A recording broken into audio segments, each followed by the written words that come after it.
Perfect classes विज्ञान मार्गदर्शन या यूट्यूब चॅनलमध्ये आपल्या सर्वांचं स्वागत आहे. आज आपण ह्युमन हार्ट म्हणजेच मानवी हृदय या अवयवाविषयी माहिती घेणार आहोत. त्यासाठी आपण इयत्ता 8वीचे सायन्स बुकचा आधार घेऊन या घटकाविषयी माहिती घेणार आहोत. साधारणपणे आपल्या शरीरामध्ये चालणारे जे काही ब्लड सर्क्युलेशन आहे, ज्याला आपण रक्ताभिसरण असं म्हणतो, यामध्ये सगळ्यात महत्त्वाचा घटक जो असेल तो कुठला असणार आहे, तर आपलं हार्ट म्हणजे आपलं हृदय असणार आहे.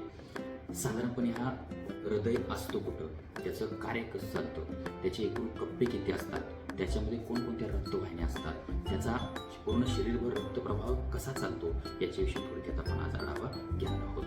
सगळ्यात पहिल्यांदा महत्त्वाची गोष्ट म्हणजे आपल्या हृदयाचं लोकेशन कुठे असते, म्हणजे आपल्या हृदयाचं स्थान कुठं असतं. तर आपल्या सर्वांनाच माहिती आहे, आपल्या बरगडीच्या आतमध्ये म्हणजे छातीच्या पिंजऱ्यामध्ये आपलं हृदय जे आहे ते मधोमधच असतं, परंतु ते थोडंसं डाव्या बाजूला झुकलेलं असतं. स्लाइटली लेफ्ट साईडला ते थोडंसं झुकलेलं असतं किंवा थोडंसं डाव्या बाजूला असतं, हे लक्षात घ्या.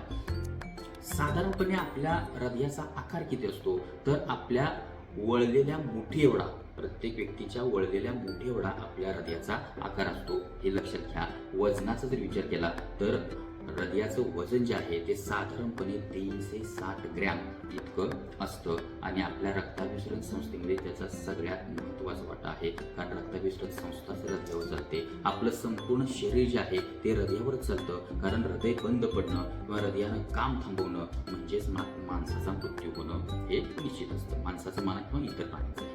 मग आज आपण ह्या हृदयाविषयी माहिती जाणून घेणार आहोत.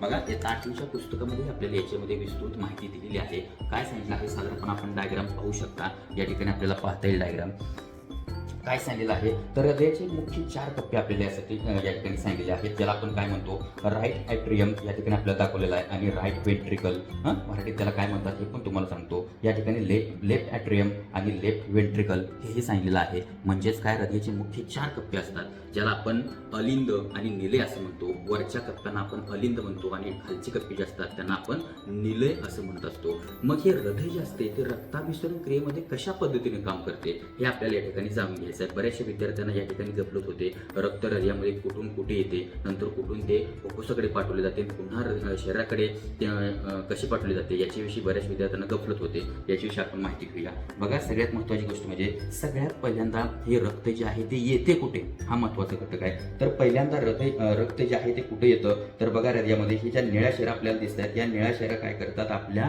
शरीराकडून रक्त वाहून आणण्याचं काम करतात आणि ते हृदयाच्या कुठल्या कप्प्यामध्ये आणतात, तर ह्या उजव्या बाजूच्या वरच्या अलिंद ह्या कप्प्यामध्ये असतात. या ठिकाणी आपल्याला दिसते राईट ॲट्रियम लिहिलेलं आहे.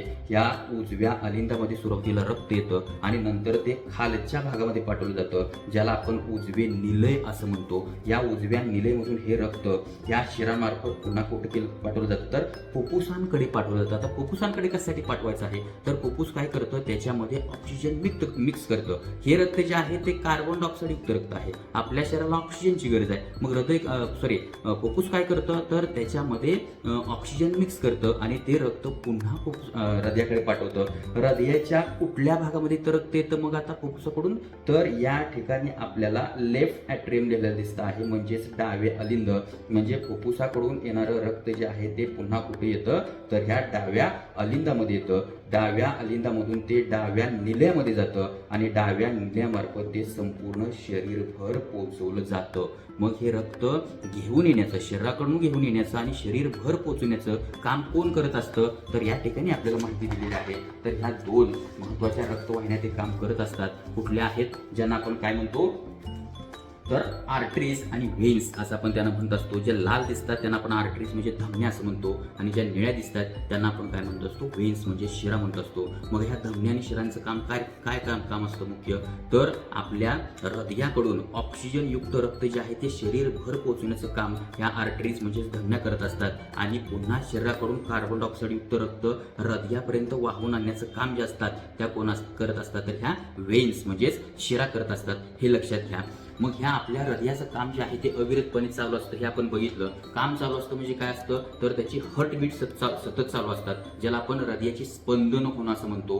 हृदय हे सतत स्पंदन पावत असतं, म्हणजेच काय, सतत कॉन्ट्रॅक्ट होणं आणि रिलॅक्सेशन होणं, हे त्याचं काम सतत चालू असतं, ज्याला आपण मराठीमध्ये आकुंचन आणि शिथिलीकरण असं म्हणतो. जेव्हा हृदय आकुंचन होतं तेव्हा ते काय करत असतं, रक्त पुढे ढकलण्याचं काम करतं. म्हणजे त्यावेळी धमन्यांवर दाब निर्माण होत असतो आणि तो दाब म्हणजे ज्याला आपण ब्लड प्रेशर, म्हणजेच मराठीत आपण त्याला काय म्हणतो, रक्तदाब असं म्हणतो. शॉर्टमध्ये आपण त्याला बीपी सुद्धा म्हणतो.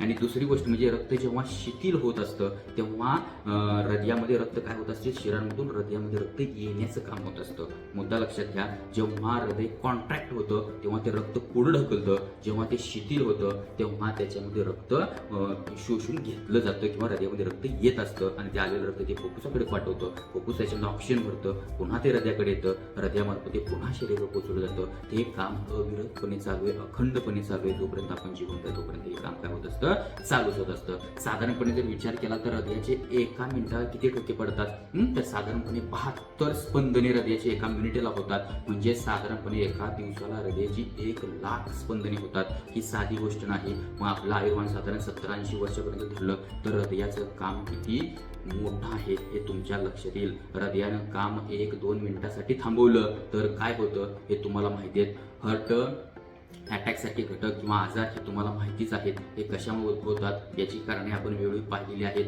वाचलेलीच आहेत. त्यामुळे आपल्या हृदयाची आरोग्याची काळजी घेणे आपलं कर्तव्य आहे. त्यासाठी नियमितपणे व्यायाम गरजेचा आहे. त्याचबरोबर संतुलित आहार सुद्धा गरजेचा आहे. जास्त स्निग्ध पदार्थांचा आहारामध्ये समावेश नसावा, जेणेकरून आपल्या शरीरात जास्त ती ब्लॉक होण्याची शक्यता असते आणि हृदयविकाराचा झटका येण्याची सुद्धा शक्यता असते. अशा पद्धतीनं आपण काय केलं, आज हृदय किंवा ह्युमन हार्ट याच्याविषयी आपण काय केली, थोडक्यात माहिती घेतली. भेटूया पुढील व्हिडिओमध्ये अशा एखाद्या नवीन घटकासह. अशाच व्हिडिओमधून शिकत राहा. तुमची जिज्ञासू वृत्ती कायम जागृत ठेवा, कारण विज्ञान हे फक्त पुस्तकात नसतं, ते आपल्या जगण्यात सुद्धा असतं.